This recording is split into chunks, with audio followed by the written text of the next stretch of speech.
En préparant cet entretien, je découvre, mais je lis que vous avez été formé à l'École nationale supérieure des beaux-arts et que vous avez suivi, comme beaucoup d'étudiants architectes qui se formaient aux beaux-arts, c'était la tradition à ce moment-là, par deux personnalités du monde de l'architecture différentes. Je pense à Roger-Henri Expert et à Eugène Baudouin. Baudouin qui a une petite histoire avec Strasbourg, puisqu'en fait il a été l'architecte de la cité Rotterdam. Et je voulais savoir ce que vous conservez de cette période-là, à quoi ressemble l'enseignement, ce que vous en tirez, et si ça vous forme, si ça vous déforme, est-ce que... C'est ce que j'allais dire. Oui. C'est que c'est vraiment... Ça m'a beaucoup déformé, quoi. J'ai mis plusieurs années à oublier ce que j'avais appris en voyageant. Et c'est à partir de ce moment-là où je crois que c'est une formation d'autodidacte, parce que je me suis formé moi-même au contact des architectes comme Alvar Aalto, comme Louis Kahn. Parce que cet enseignement, il était encore très, très, très classique, très... Vous dessiniez, mais vous ne construisiez pas, c'est ça? Voilà. On apprenait à faire du papier peint pour, c'est ça, oui. pour avoir la formule un petit peu... Et au préalable... C'est Franck Lloyd qui a visité l'exposition, notre exposition de projet, et qui a dit je n'imaginais pas que dans une école d'architecture on apprenne à faire du papier peint. C'était son expression à lui. C'était très théorique en fait. C'était du dessin, quoi. Oui, c'est ça. Et est-ce que... Les prix de Rome, c'était des trucs complètement irréels, sans site, sans rien, sans contrainte. Une architecture déconnectée, en fait. Oui. Est-ce qu'à ce moment-là, vous côtoyez néanmoins les étudiants en art? J'ai lu, vous me contredirez, que votre maman avait une sensibilité artistique. Elle travaillait à l'atelier de Bourdelle, c'est bien ça? C'est ça, oui. Et vous-même, vous aviez une attirance aussi pour l'art? Est-ce que vous regardiez plutôt les minimalistes ou le dernier Picasso à ce moment-là? Qu'est-ce qui vous intéressait? C'était la peinture, mais c'était surtout l'architecture. Ma mère a fait ça, bon, on ne les voit plus maintenant, les deux tableaux qui sont derrière. Ah, c'est de la peinture aussi, donc c'est oui, pas seulement... Et donc vous avez quand même grandi dans cette sensibilité-là. Absolument, oui. Et vous disiez donc votre formation, en fait, vous la faites vous-même en voyageant. C'est ça, oui. Donc vous partez, je sais, au Danemark. Il y a au Danemark, où j'avais une bourse d'études. Qu'est-ce que vous faites au Danemark? Vous êtes en stage, en fait, ça? Je suis à l'école des beaux-arts de Copenhague. Et c'était intéressant au Danemark parce que c'était l'antithèse de l'enseignement des beaux-arts, quoi. On apprenait à faire des choses petites, bien maîtrisées, dans le détail. Les architectes au Danemark sont formés pour faire des maisons individuelles, ce qu'ils faisaient très bien, quoi. Donc ça m'a aidé à me remettre en question aussi.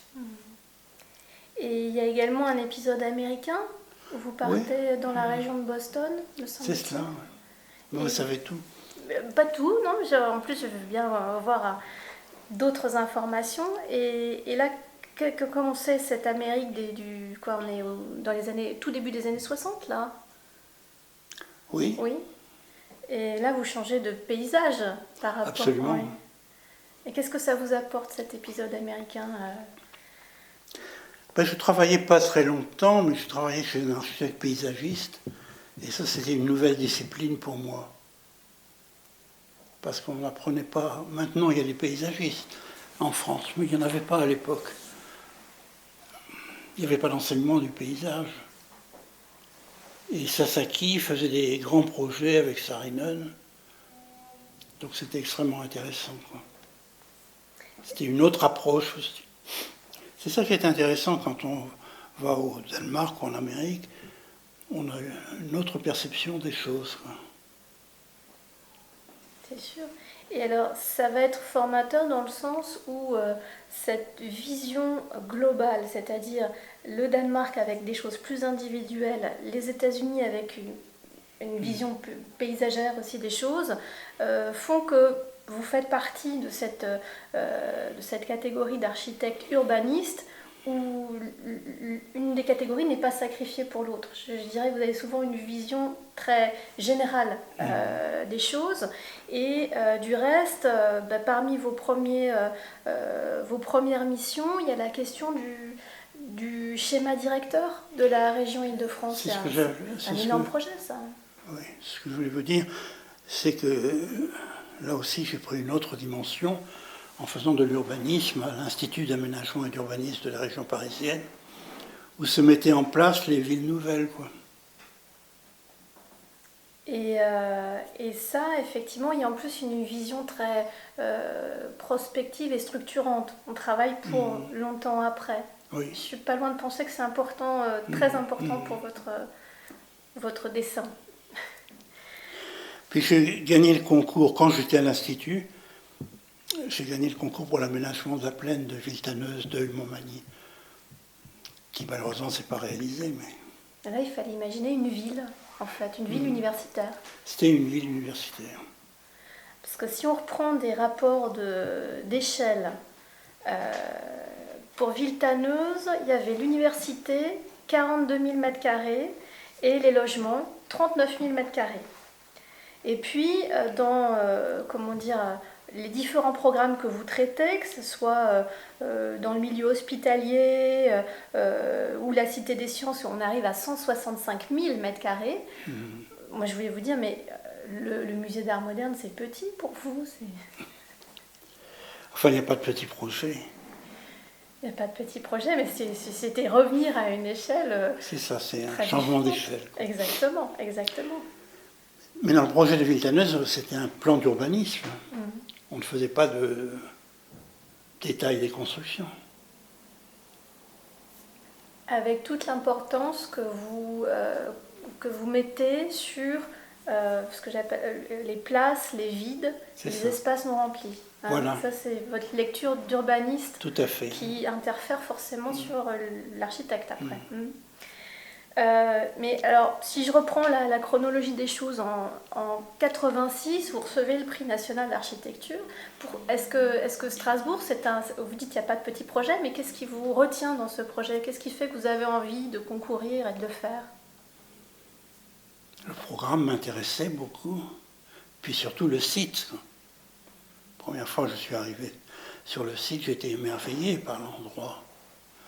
La proximité immédiate de la Petite France, qui était... Le musée était le prolongement de la Petite France avant que l'École nationale d'administration s'installe dans la commanderie de Saint-Jean, où tout a été verrouillé. Mais c'était la commanderie de Saint-Jean qui formait le lien avec la Petite France, quoi. Donc un programme et un site. Les cours étaient toutes ouvertes, alors que maintenant, ça ne l'est plus du tout. Ça, c'est dommage. Et à ce moment-là, vous aviez donc déjà travaillé sur un musée, donc le musée des Beaux-Arts de Clermont-Ferrand. À grands traits, comment s'était déroulé ce projet? On en a parlé avant que l'enregistrement soit en route. Le projet de Clermont-Ferrand. Travailler pour un musée, pour vous, c'était une première expérience, Clermont, avec des collections. Oui, enfin, il y avait la Villette, mais c'était un peu... C'est hors concours, un peu c'est hors échelle. Le fait de travailler justement pour un programme artistique aussi, comment s'était passée cette expérience de Clermont? C'était très intéressant parce que c'était la réhabilitation d'un ancien... c'était quoi à l'origine? C'était... Un couvent. Ah, c'était une prison, oui. Mais avant la prison... Un couvent. Un couvent. Donc il fallait définir des espaces. C'était très intéressant comme projet.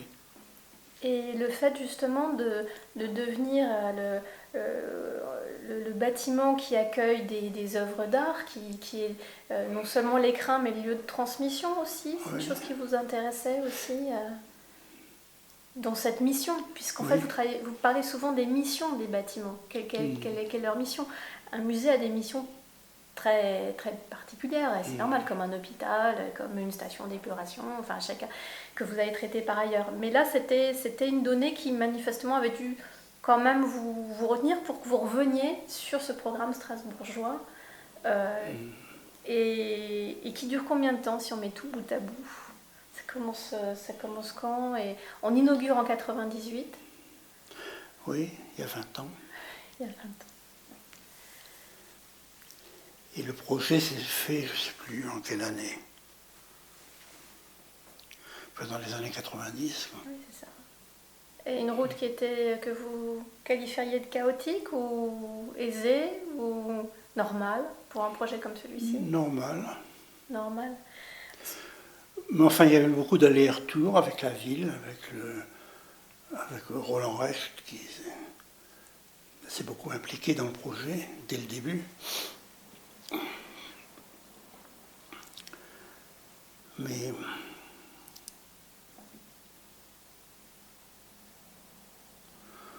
oui, je n'étais pas tout à fait d'accord sur la muséographie.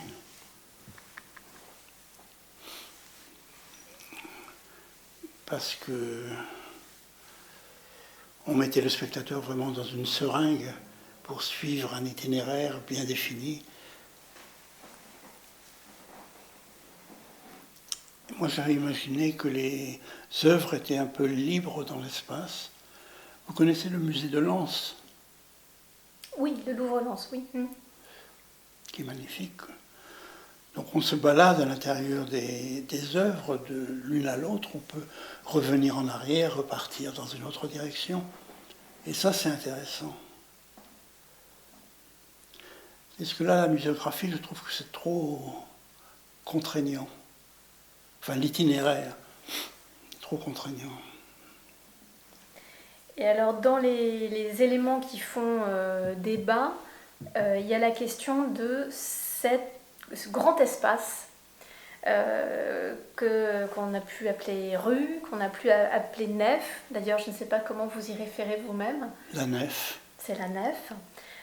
Qui me renvoie à ce qu'on disait tout à l'heure sur la nécessité de créer des vides, voire des espaces que vous qualifiez même d'inutiles. Voilà. Ce qui est audacieux comme formule.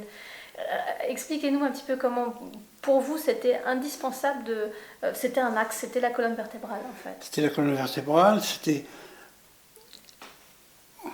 aussi la mise en évidence de la logique du parcours.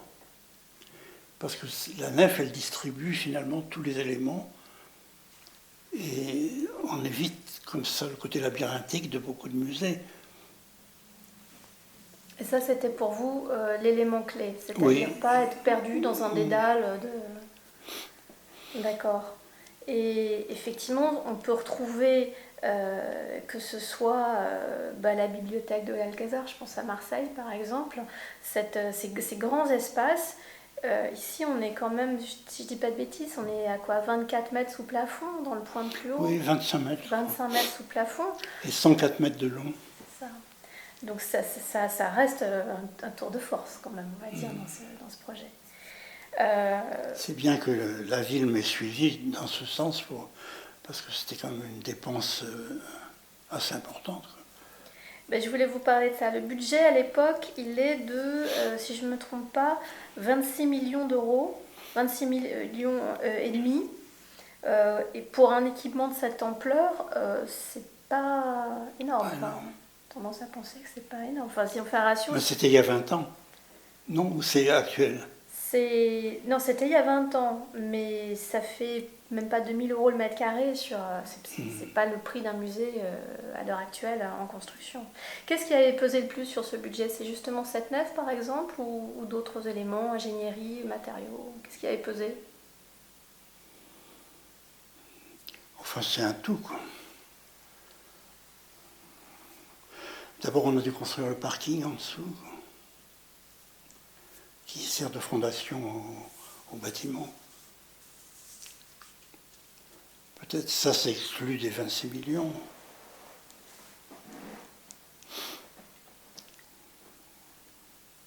Et puis ce parti pris de verre et de lumière aussi.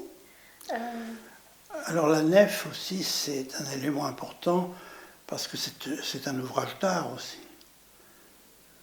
La technique mise en œuvre qu'on a mis au point pour la Cité des Sciences de la Villette, et qui depuis s'est répandue dans le monde entier, parce que où qu'on aille, j'étais récemment à Naples, dans l'aéroport, il y a une structure qui ressemble à celle de la Villette. L'ingénieur avec lequel on a travaillé, Peter Rice, s'est pris au jeu de la transparence maximum avec le parc. Puisque pour la Villette, enfin, en un mot, c'est un bâtiment qui s'intégrait dans un ensemble de 50 hectares. Et de chercher des relations étroites entre le parc et le musée.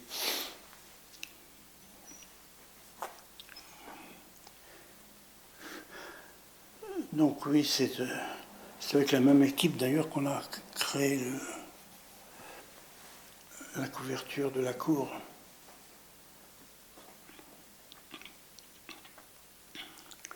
Voilà.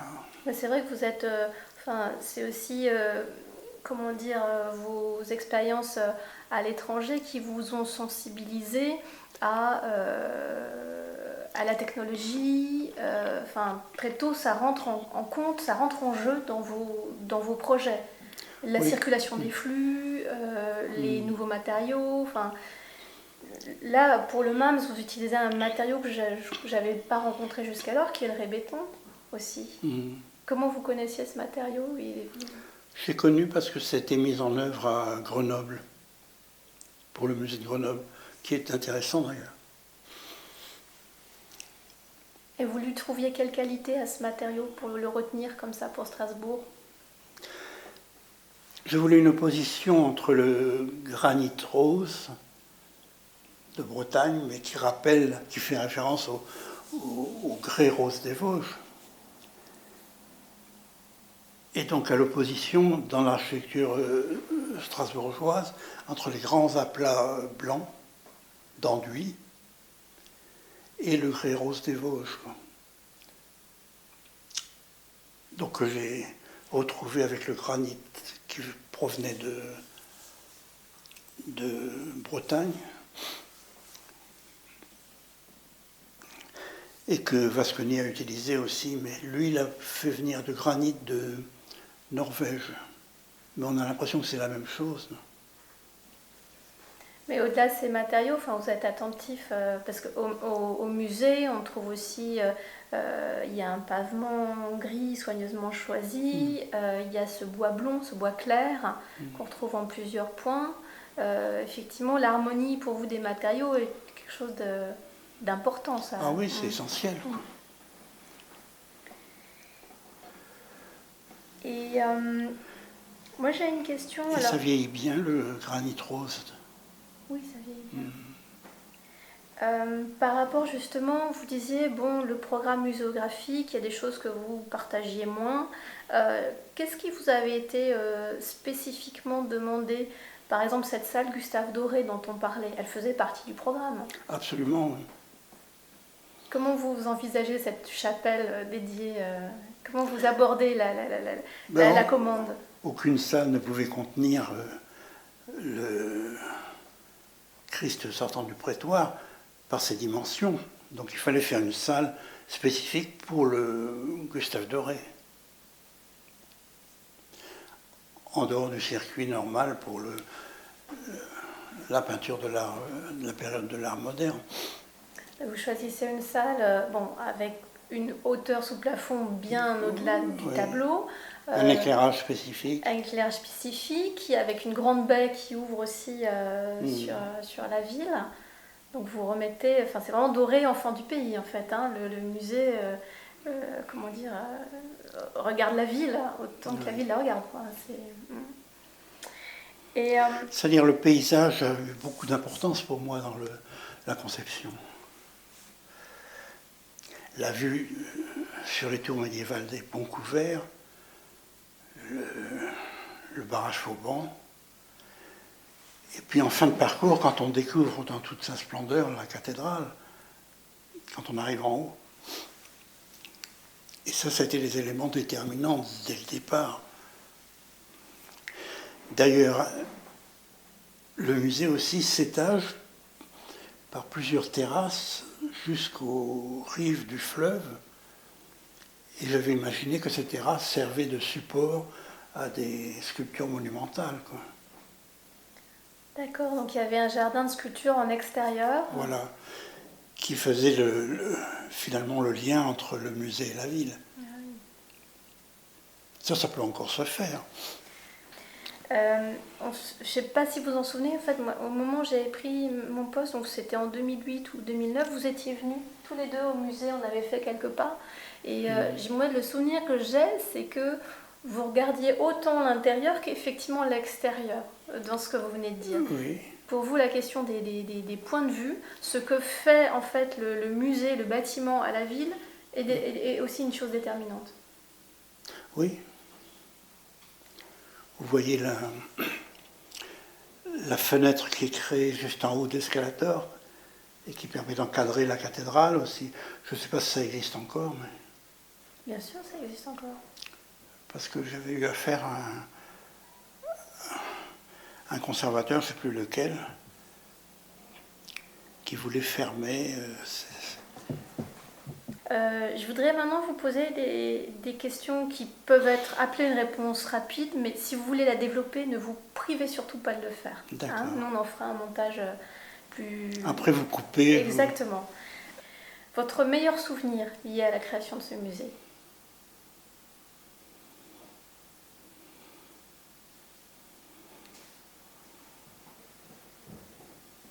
Là, j'ai une idée. Moi, je dis que l'inauguration. C'est ce que je pensais. Ouais. L'inauguration du musée. Catherine Trottmann avait fait Vous y étiez, non? Non, c'est arrivé après. Il avait fait un discours magnifique sur l'architecture. Si je vous proposais de rêver le musée sans limite, qu'est-ce que vous lui feriez? Vous ajouteriez une extension, des fontaines, un jardin suspendu ou des cours étagés, enfin des terrasses étagées avec des offres? Pour vous, qu'est-ce qu'on pourrait ajouter de formidable? Oui, c'est de faire un jardin de sculpture sur les terrasses qui s'étendent entre le musée et la rive du fleuve. Et faire un lien comme ça, visuel, artistique, jusqu'à l'eau. Ce serait symboliquement créer justement le lien entre le musée et la ville. Alors ça, c'est une question difficile. Vous faites peur. Les questions... Non, ce que je veux dire, le rôle de l'architecture, c'est d'apporter des réponses. Oui. Mais les réponses, elles sont de plusieurs natures. Elles peuvent être fonctionnelles ou symboliques ou artistiques. Pour vous, c'est dans quel ordre? Je dirais fonctionnel d'abord. Et puis la relation dans le cadre de Strasbourg, entre le musée et le paysage urbain, quoi. Et selon vous, quels sont les aménagements urbains qui resteraient encore à déployer sur ce site-là? J'avais proposé de faire une passerelle qui permettait d'aller directement du musée à la Petite France par l'eau, quoi. La galerie moderne était à un moment située différemment, Sur l'eau. Sur l'eau. Au concours, quoi. Est-ce que parmi les musées, publics ou privés, réalisés ces dernières années, il y en a un qui retient, ou plusieurs, qui retiennent votre attention? Vous trouvez bien fait, vous trouvez...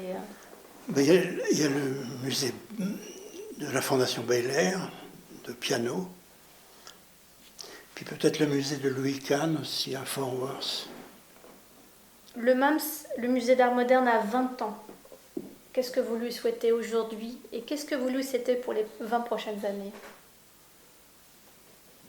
Un grand succès public. La fréquentation a augmenté, non? Absolument. Ça dépend beaucoup du renouvellement des expositions temporaires. la fréquentation d'un musée. Parce que les gens ne viennent pas revoir la collection historique. Certains. Certains. Oui, mais enfin, c'est pas la grande majorité. Les gens viennent pour les expositions temporaires et pour les conférences, pour les Donc vous lui souhaitez du public, et plus de public. plus de public. Oui.